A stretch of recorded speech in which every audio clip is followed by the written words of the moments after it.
Son bir neçə gündür ki, taksi qiymətləri bahalaşıb. Bahalaşmanın səbəbi 2026-cı ildən etibarən avtomobil nəqliyyatı haqqında qanunun tətbiq edilməsidir.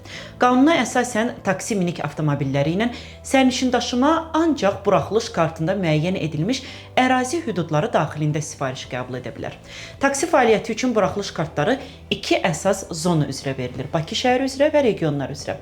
Bakı zonası üzrə buraxılış kartı alan sürücülər həm paytaxt daxilində, həm də Bakıdan regionlara sərnişin daşıya bilərlər. Lakin regiondan paytaxta geri qayıdarkən müştəri götürmək qadağandır. Regionlar üzrə buraxılış kartı isə konkret şəhər və ya rayon üzrə fəaliyyət hüququ verir. Məsələn, Sumqayıt, Gəncə, Abşeron və s. Bu kartı olan taksilər də öz ərazilərindən Bakıya sərnişin gətirə bilsələr də, Bakı şəhəri daxilində sərnişin götürə bilməzlər. İqtisadçılar deyir ki, artıq 2 ildir ki, taksi fəaliyyətinin məhdudiyyətləşməsi üçün addımlar atılır və 60 min taksi sayını 25 minə endirməyə çalışırlar. Niyə 30 min yox, niyə 50 min yox, məhz 25 min, bunu da izah etməyiblər.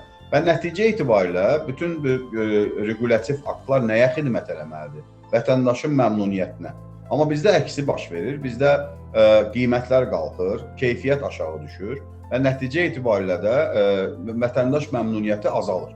Ona görə də çox qəribədir ki, belə bir regulyativ aktların tətbiqi nəticəsində Azərbaycanda taksi xidmətində yeganə dəyişən bir şey qiymətlərin artması olur.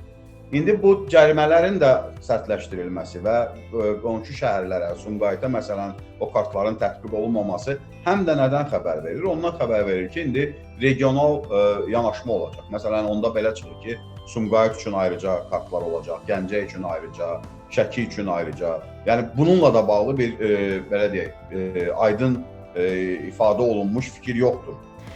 Aynanın məlumatına görə 2026-cı ildən etibarən nəzarət sistemləri vasitəsilə taksilərin hansı zonada fəaliyyət göstərdiyi buraxılış kartlarının məlumat bazası əsasında avtomatik yoxlanılacaq. Qaydaları pozan taksi sürücüləri üçün İnzibati Xətalar Məcəlləsinə əsasən 50 manat məbləğində cərimə nəzərdə tutulub.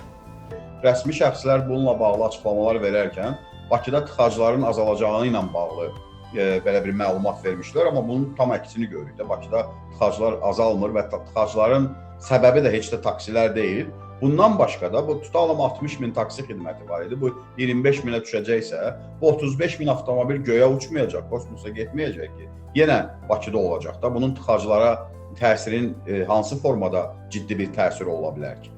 Digər tərəfdənsə, indiki informasiya texnologiyaları dövründə belə bir yanaşmanın özü də yanlışdır. Çünki qeyri-legal taksi xidməti yaranacaq və getdikcə daha çox yayılacaq. WhatsApp üzərindən, digər messengerlər üzərindən belə bir məhəllə taksi xidməti və yaxud da qohum-tanış taksi xidməti yaranacaq ki, bu da əksinə bu bazarda boz zonaların yaranmasına, qara bazarın yaranmasına şərait yaradacaq.